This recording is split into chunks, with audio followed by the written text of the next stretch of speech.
So here we have the BMW 1 Series on an 18 plate. I'm going to start off firstly by showing you around the outside of the car, and then we'll hop in and run through some controls from there. From the outside you can see it's a 5-door car with alloy wheels and tinted windows. We're going to start off inside the boot space first of all. As we approach the back of the car you can see we have reversing sensors, plenty of boot space as well, along with that 60/40 split folding rear seat, should wish to increase this space even further again. Okay, so we're just going to work our way back around to the front of the car and then we'll hop in and, as I mentioned, run through some controls from there.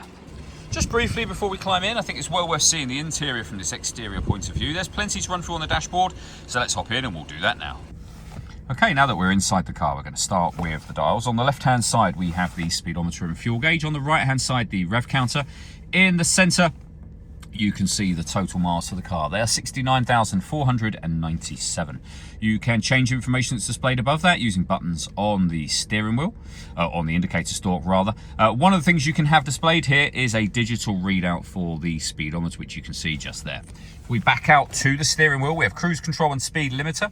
We have our phone and stereo controls. The button I was on about is just on the end here. Behind that stalk, we have stop and start. You can turn on and off, and the button to start and stop the engine itself. We then have the main screen for the vehicle over in the centre. The movement that you can see me making on the screen is being done using the iDrive system, which is essentially this dial. The buttons on here will take you into the menus highlighted on them as well. We have the gear lever for your 6-speed manual gearbox. 2 cup holders down here, and you can change the driving setup of the car as well. So you are able to put the car into Sport mode and Sport Plus mode, Comfort, which is your everyday driving, and Eco Pro. In terms of the other controls up here, using that dial I showed you just a moment ago, we have DAB, FM and AM radio, CD player, Bluetooth audio so you can stream your music wirelessly as well. We've got the ability to, of course, pair your phone up to make and receive phone calls and use the Bluetooth audio. This car's got satellite navigation. This is BMW's Business Nav.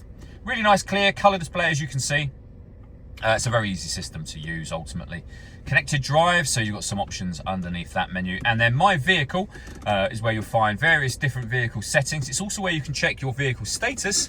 For example, you can see the car's servicing is completely up to date. In between the screen and the bit that we were running through just a moment ago, we've got deadlocks, our hazard warning lights, volume for your stereo and your CD player, and then the climate control. So you can adjust the direction the air is being distributed in, the temperature, the fan speed up and down. That's your air conditioning off and on again. Or you can hit auto. The car will now take full control for you to maintain the temperature that you have asked for, and you can override that manually by hitting auto again. We have a 12-volt charging socket and 2 cup holders, the gear lever for your 6-speed manual gearbox, and then all of the buttons we went through just a moment ago. All that leaves me to say is thank you for taking the time to watch this video. If you'd like to come and see the car for yourself and have a test drive, please feel free to give us a call here at Surrey Specialist Cars. We'd love to hear from you soon.